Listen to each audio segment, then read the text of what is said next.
we talked a lot of football yesterday too. And, with something that kind of came out today, we were discussing it before the show started. What do y'all think about anonymous quotes from coaches and stuff? Some people think this is, chicken bleep and blah, blah, blah. It's terrible. It's scaredy cat stuff. What do you guys think of when they throw out anonymous quotes from coaches about other teams and coaches and et cetera? I mean, I read it. You know what I mean? I see it from both standpoints. Like on one side, I think it kind of provides you the opportunity to say the quiet part out loud a little bit. Like, hey, here's what they really think, but you don't know who it's coming from. It could be a GA, it could be a lowly assistant. It could be a head coach. It's also, you could completely fabricate it. Nobody would ever know. You'd like to think that there's more journalistic integrity than that, but I don't know, man. I don't put too much stock into any of that stuff. Good Lord, man. Yeah, I'm turning this one off. I'm turned off. Dang it. Yep. What the hell is going on? Try to talk football, try to switch it up, and then all of a sudden everything goes to just hell in a handbasket, man. This is turning into what, like that South Carolina basketball watch party real quick. Like, it was just let's talk more about SEC coaches crapping on Sam Pittman. Yeah. Thank God we didn't bill this as a watch along where we're like, oh yeah, hey, watch the softball game with us, because that would have been a tough one. But Curtis, I guess to continue, we're banging on all cylinders right now, man. We are killing it. It is happening. This is our best start ever. Yeah, I know. It's a Friday. That's like, if you're going to start this way, let's start it on a Friday when everyone's mailed it in anyways. Everyone's over it and everything. Like, that's just the best thing to do, is just to start with that. But well, I'll tell you what, we'll go ahead and read just a few of these anonymous quotes that came in, because again, I'm with you, Curse. I read them and I think they're fascinating. And some people who get mad at them or whatever, but my thing is, it's the only way you're really going to hear coaches or anybody speak candidly about this stuff. Like, if they know it's going to be anonymous. So I don't care who says it. I mean, as far as, oh, well, do you think it was Kirby Smart saying it, or Steve Sarkisian? It's like, no, I just want to know what a few coaches think about whether it's Arkansas or about Sam Pittman or whatever it is. But like a few of the quotes that came in on this one, especially with the transfer portal and everything, like some of them is stuff that we even talk about. They need better offensive line play, and they don't have SEC level talent up front on defense. It's like, yeah, guess that's glad somebody agrees. And I think people are commenting on that story the way they do to us. Yeah, dude, they better be. I mean, that's the way it should be. I doubt they are, though, because those are coaches saying it. But when we say it, we're just idiots. I let the coaches coach and I let the podcasters podcast. But no, I mean, listen, every year we pull these up at the end of the year, and like, they age poorly a lot of times. Like, it's always a time like, these definitely aren't things where it's like, hey, if the coaches think this about you, this means this is going to happen. But it is nice to kind of get what, like you said, Curtis, the quiet part out loud, like, get to see what people really think.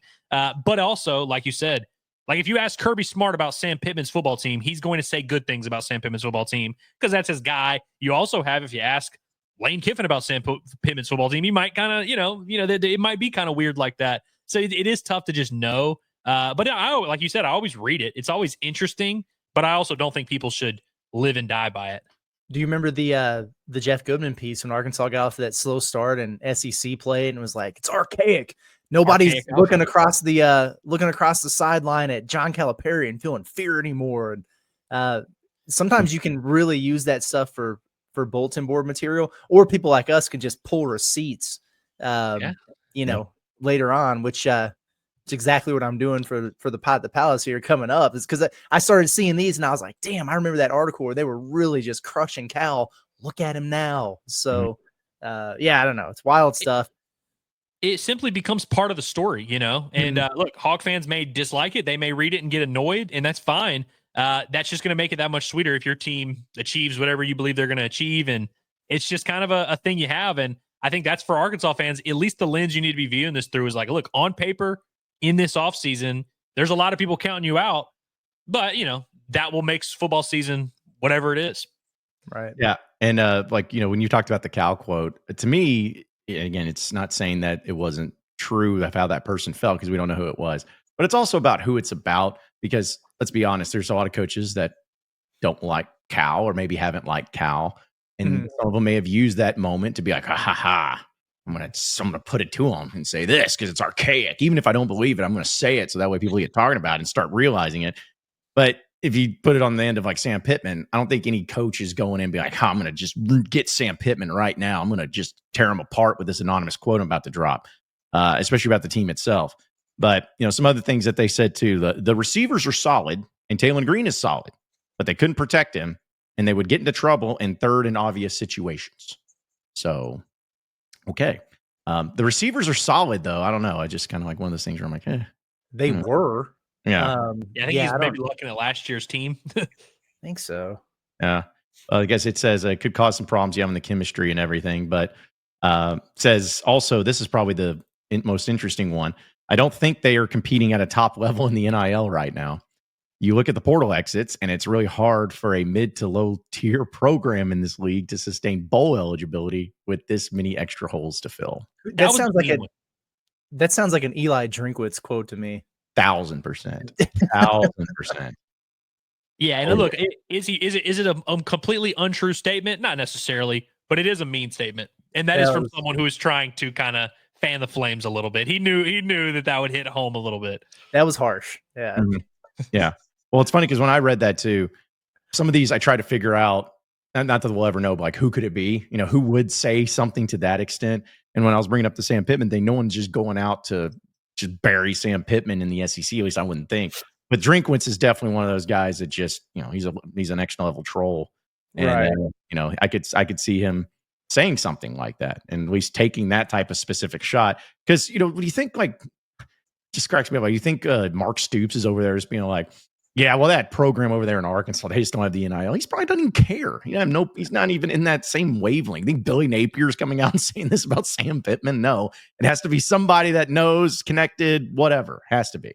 Curtis recruits against them, like frequently, who knows that they're broke boys. So yeah, that's Curtis, you brought up the John Calipari thing and how there were a lot of people taking like actual digs at John Calipari. That's one thing that you don't see with Sam Pittman. You're not going to have these coaches, even the ones that recruit against them, even the ones that don't like Arkansas and want to be competing with Arkansas. They're not saying, hey, Sam Pittman's a scumbag. Hey, Sam Pittman doesn't know what he's doing.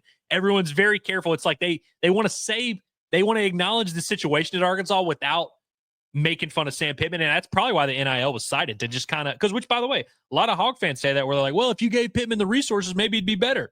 Yeah, probably. Like that's very valid. I think a lot of coaches probably agree with that around the league where they respect Sam Pittman, think he's doing a good job, but they also know not in the best situation. True.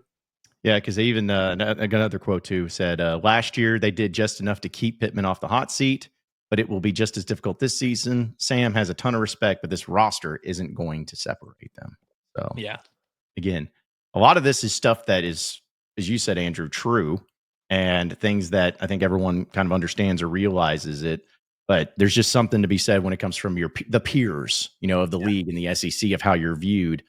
It just makes me think like with some of the quotes, besides the one of like, low tier, whatever, because that's more of a shot. Yeah, but.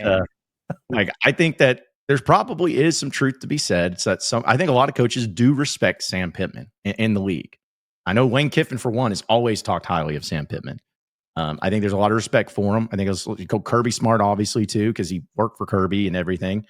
But I also think that there's some of those coaches that do respect him, that look at Arkansas' situation and maybe the lack of support, where they want Sam Pittman to do well, and maybe they're a little biased in that. But they also look at it like, hey, Pittman's not getting any help over there, so I feel bad for him. I feel bad for him that he's having to deal with all this because I think he's a dadgum good coach, but the place he's at just they ain't supporting him the way he needs to be. I feel like there's probably some coaches that may not know the ins and outs and may be a little bit biased, but probably feel that Pittman would be, as you said, so much better if he had the support, just like everybody else would understand that. But at the same time, your situation is your situation. Wins is the only thing that matters to the fans and everybody surrounding it too.